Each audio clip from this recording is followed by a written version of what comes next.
Hello everyone, love is in the air and it is the time for another kind of romantic book tag. Who's surprised?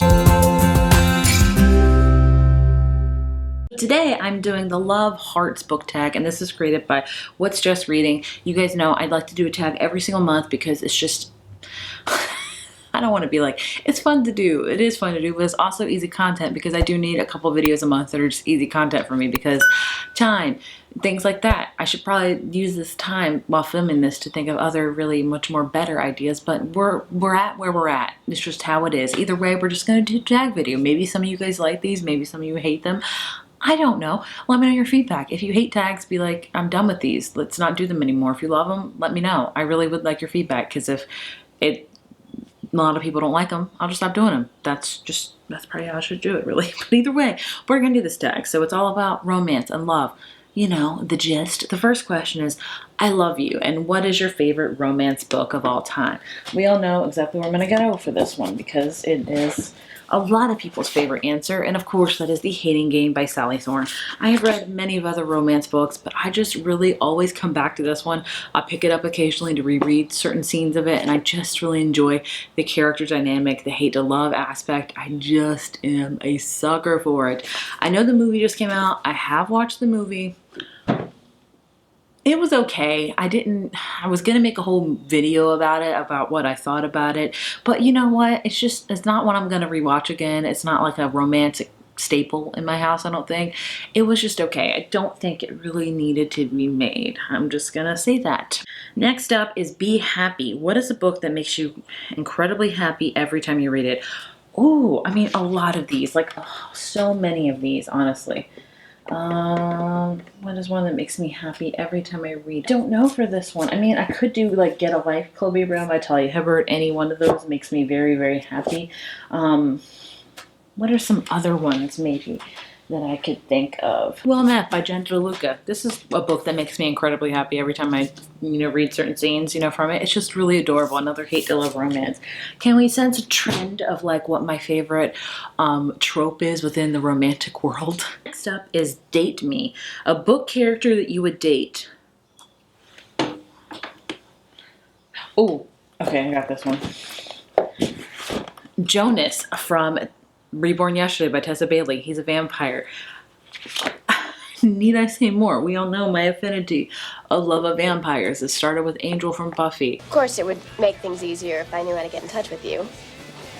I'll be around. Or who you were. Well, anyway, you can have your jacket back. It looks better on you. And it still continues with Angel from Buffy. I love Jonas. He was kind of old school. He dressed like kind of from the 50s era. He was very much like kind of a gentleman, but also kind of intense. I was there for it. I would date him in a frickin' heartbeat, which really enough vampires don't have, but moving on. Next up is Text Me. Would you date a non-reader?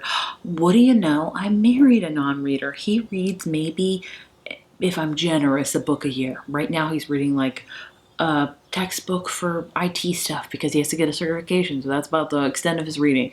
I think you can be an avid reader and marry a non-reader. It's okay. You could be an avid reader and marry an avid reader. Opposites attract. Also, likeness attracts. It is what it is. Find love, But I will say, he's a non-reader, but he fully 100%, 1,000% supports my love of reading and loves that our kids love reading. So there's that one. Next up is Dream On. What is your favorite romantic setting in a romance book, and where would be your ideal date?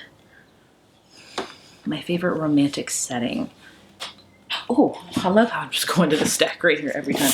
The Simple Wild by Kay Tucker. It's set in Alaska. After reading this book, I have loved any books that are romance books that are set in Alaska. I love that. I also love any like romance books that are set in like a seaside town.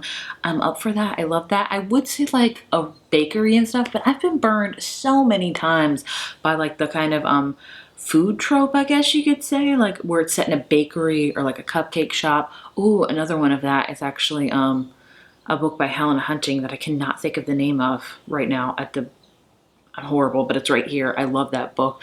But I love those books, but a lot of them have burned me before. But I love Alaska book settings, which is weird because I've only read a couple of them. Yeah, but I love that one. What is my ideal date?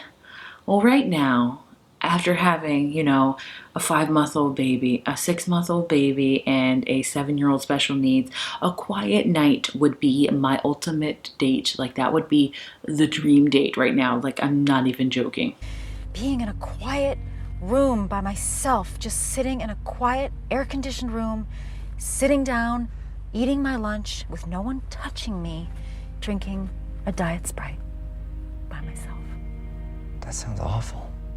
Look, I just want to have one day that doesn't depend on how everybody else's day goes. So funnily enough, I watched that movie I watched it a long time ago and I liked it. I didn't love it. And I just rewatched it the other day just to like have on the background and stuff like that. And then that scene came on and I was like, oh my gosh, I have never related to a scene so much in my life right now. Like, it is so accurate. The fact of people touching you when you're eating food, you have to get up and get down, a quiet night. Like, it is like that.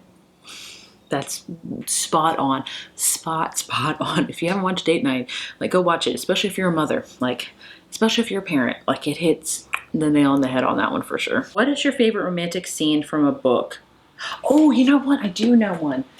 Okay, it's gonna be like kind of odd because you're gonna be like, really? But it really is my favorite romantic scene. So it's from I've Got Your Number by Sylvia Kinsella. So when I first read this book, I listened to it on an audiobook and I had a great experience with that. I always recommend all Sylvia Kinsella books on audiobooks, but there's a particular scene in here where it's kind of the culmination where the two main characters are in the woods and they're on the phone and you can tell they're finally maybe about to like reveal that they like each other and things like that, but it's just so intense and your heart's palpitating and you're just like, oh my gosh, are they going to say it? Are they finally going to say it? In these deep dark woods with their cell phones. It sounds like really murdery and mysterious, but it's not, trust me. I just really remember that scene very vividly. I really love it. It's a very odd scene and probably not a lot of people's favorite scenes, but I really loved it. The audiobook I think really sold me on it, honestly. Next up is Let's Party. Which 3 book characters would you invite to a party and why? I don't know any character from this. Like, I don't know. I would love to invite all the Brown sisters to a party. That'd be a fun time. I would love that. This one, I don't know. I have no clue. I'd like to invite Evelyn Hugo. That'd be an interesting party for sure. You know, I'm just going to skip this because parties are just so not even me right now. So we're just going to do it. Next up is a romance book you would recommend to everyone. If you don't read romance, you can recommend other books you love. Okay. For me, I would say, like, for beginners for romance books, I always say 2 really great ones to check out are The Unhoneymooners by Christina Lauren and then The Brown Sisters by Talia Hibbert. I think they're both easy books to get into and I think non-romance readers would both like them, honestly. Both these books are just equally great to start off with. And the last one is, what is a book that you really want to read/own? I mean, I'm sitting right next to my book cart. I'm going to go for some romance books. I mean, I think Dial A for Aunties is definitely a romance book. I'm still on the hold for this at my library. The minute it gets into my inbox, I guess you could say, you know, I get an email like, your hold's available. I will stop everything and read this.